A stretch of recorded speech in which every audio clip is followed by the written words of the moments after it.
ये पेपर का एक छोटा सा टुकड़ा है और पेपर के इस छोटे से टुकड़े से हम लोग इस चैप्टर जो है बेलन यानी सिलेंडर, इसका वक्र सतहीय क्षेत्रफल निकालने के लिए सीखेंगे। आपने पढ़ा होगा बेलन का वक्र सतहीय क्षेत्रफल जो होता है वो होता है 2 पाई आर एच।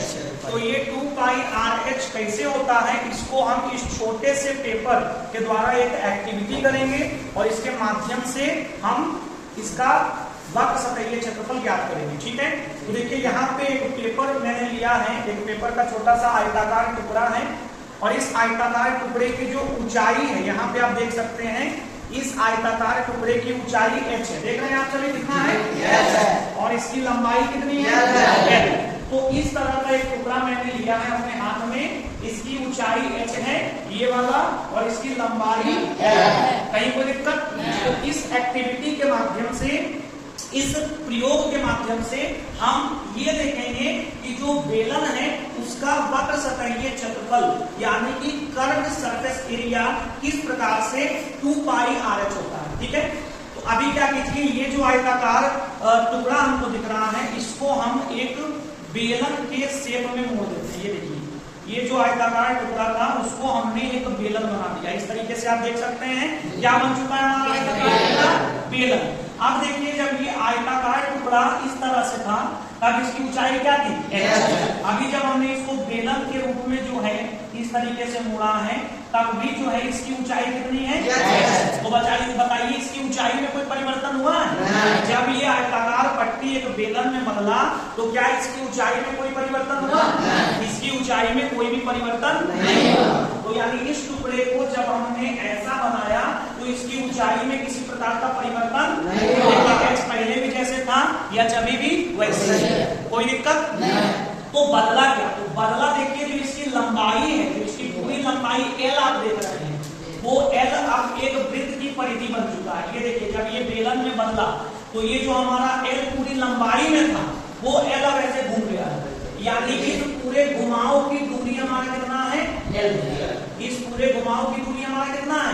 L। ठीक है, तो जब हमने इस आयताकार कागज को एक बेलन में बदला तो इसकी ऊंचाई जो थी, यानी इसकी जो चौड़ाई थी जिसको हम बेलन की ऊंचाई कह सकते हैं, वो उतना ही रह गया। अच्छे तरीके से देखिए, और इसकी जो लंबाई थी वो इसके आधार की क्या बन गई?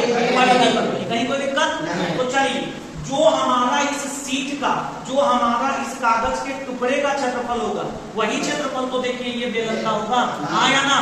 ये देखिए, जब हमने इसको ऐसे मोड़ दिया तो वही कागज जो सीधी थी वही कागज अब मुड़ चुकी है, बेलनाकार हो चुकी है। तो क्षेत्रफल बदलेगा कि दोनों का क्षेत्रफल सेम रहेगा? सेम रहेगा।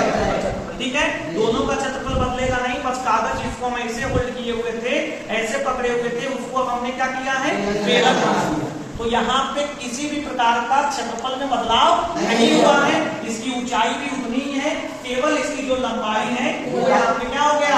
बढ़ गई। ठीक है, कहीं कोई दिक्कत? तो देखिए, ये एक आयत है, तो आयत का क्षेत्रफल क्या होता है? आयत का क्षेत्रफल होता है लंबाई गुना चौड़ाई। यहाँ चौड़ाई के बदले h है तो L गुना h होगा। L गुना अब बेलन का जो वक्र पृष्ठ है वो आयत के क्षेत्रफल के बराबर होगा। बेलन का वक्र पृष्ठ जो है तो किसके बराबर हो जाएगा? आयत के क्षेत्रफल। तो आयत का क्षेत्रफल हमारा L गुना h है। अब हमको निकालना है बेलन का वक्र पृष्ठ, बेलन का थोड़ा सा हम इसको आगे बढ़ाएंगे। ठीक है, अभी देखिए जो L है वो इसकी किस चीज में कन्वर्ट हो चुका है? परिधि में बदल चुका है। अगर हम इसकी त्रिज्या r मान लें, अगर हम इसकी त्रिज्या क्या मान लें? r, तो L हमारा परिधि, L क्या है? परिधि गुना h। परिधि गुना, आप एक चीज बताइए, वृत्त की परिधि का जो फॉर्मूला है, वृत्त की परिधि जो है वो कितना होगा? 2 पाई। तो परिधि जो हमारा L था वो अब 2 पाई r में बदल चुका है। ऊंचाई हमारी सेम थी, यहाँ रह गया। तो आप देख सकते हैं कि बेलन का जो वक्र पृष्ठ है वो यहाँ हो गया। कहीं कोई दिक्कत? ये हमने कैसे समझा? ये हमने छोटे से आयताकार टुकड़े को इस तरह से बेलन में कन्वर्ट करके हमने समझा। तो जिसको भी पसंद आ गया जोरदार ताली से